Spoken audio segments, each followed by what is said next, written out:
आज डाउटनेट आप डाउनलोड करें। डाउटनेट पर अपने सभी गणित, रसायन विज्ञान, भौतिक विज्ञान और जीव विज्ञान के डाउट्स का करो सफाया। बस प्रश्न की फोटो खींचो, एक ही प्रश्न को क्रॉप करो और तुरंत वीडियो सोल्यूशन पाओ। अभी डाउनलोड करें। नमस्कार दोस्तों, यहाँ पे प्रश्न दिए गए हैं। निम्न में से कौन सी तकनीकें तुरंत निदान या डायग्नोसिस के उद्देश्य से प्रयुक्त की जाती हैं? 4 ऑप्शन दिए गए हैं। पहला है आरडीएनए तकनीक, दूसरा है पीसीआर, तीसरा है एलिजा, चौथा है निदान की पारंपरिक विधि, सीरम, यूरिन परीक्षण आदि। 4 ऑप्शन दिए गए हैं। पहला में 1, 2, 3, दूसरा में केवल 4, तीसरा में केवल 3, चौथा में सभी। इन चारों ऑप्शन से हमें बताना है कि कौन से ऑप्शन सही हैं। तो सबसे पहले हम इन तकनीकों के बारे में, यहाँ जो चारों तकनीक दिए गए हैं वे आधुनिक निदान की तकनीकें दी गई हैं, जिनके द्वारा रोगी के रोगों का जल्दी पता लगाया जाता है और जल्दी पता लगा जाने के कारण रोग का सही इलाज हो पाता है और रोगी के जीवित रहने की लंबी संभावना हो जाती है। इन संभावनाओं के सार्वजनिक स्वास्थ्य कार्यक्रमों को जन्म दिया है, जिसके कारण समय समय पर रोगी को जांच करने की सलाह दी जाती है और इन आधुनिक तकनीक की मदद से रोगों का तुरंत पता लग जाता है।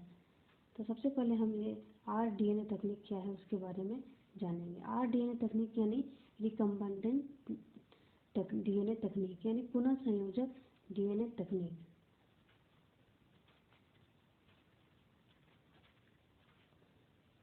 पुनः संयोजक डीएनए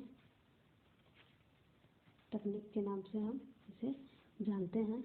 इसका उपयोग जेनेटिक बीमारी का पता लगाने के लिए किया जाता है।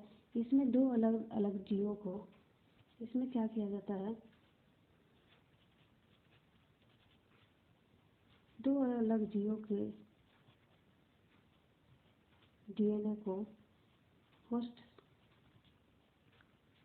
होस्ट जीव में इंट्रोड्यूस किया जाता है और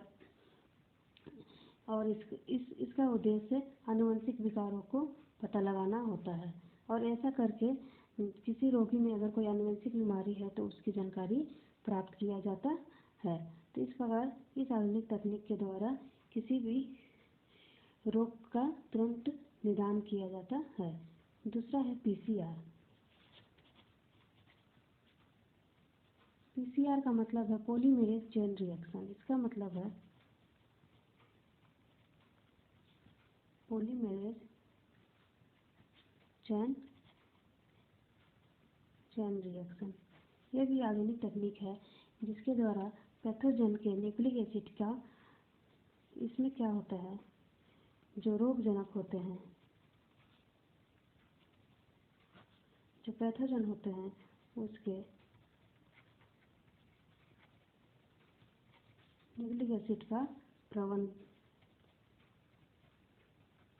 प्रवर्धन किया जाता है और उससे पैथोजन का पहचान की जाती है। इसका उपयोग इस पीसीआर का उपयोग कहाँ कहाँ किया जाता है, तो अगर किसी रोगी में संभावित एड्स है, अगर वह संदिग्ध रोगी है तो उस रोगी में HIV का पता लगाने के लिए, और अगर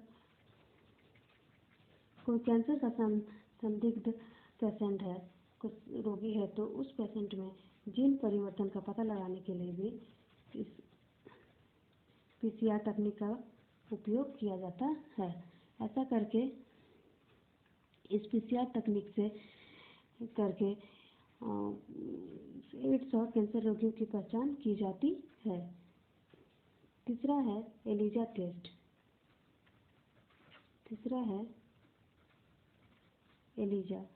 इस टेस्ट का हम एंजाइम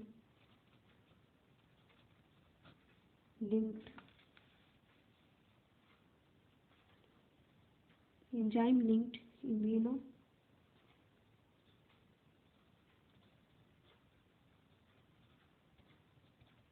संबंध भी करते हैं। इसके द्वारा यह किसके आधारित है, यह एंटीजन और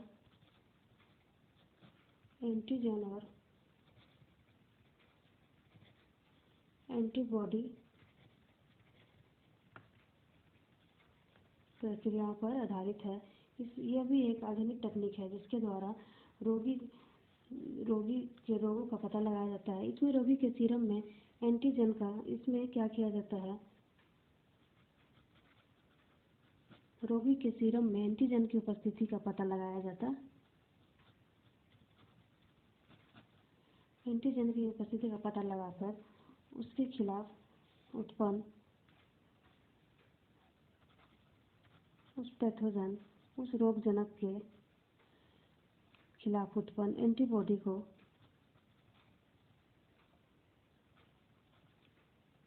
एंटीजन और एंटीबॉडी को एंटीबॉडी का पता लगाकर संक्रमण का निदान किया जाता है। इसमें संक्रमण का निदान किया जाता है। तो इस प्रकार ये तीनों तकनीकें जो होती हैं वो तुरंत ही किसी रोगी का तुरंत निदान करने के उद्देश्य से प्रयुक्त की जाती हैं। चौथा है निदान की पारंपरिक विधि। तो इस विधि का प्रयोग करके रोग का शीघ्र पता लगाना संभव नहीं है, क्योंकि इस विधि में क्या होता है, इस विधि में जो होता है वो जो रोगी का पता लगाने के लिए मार्कर होते हैं वो किसी रोगी में देरी से दिखाई देते हैं।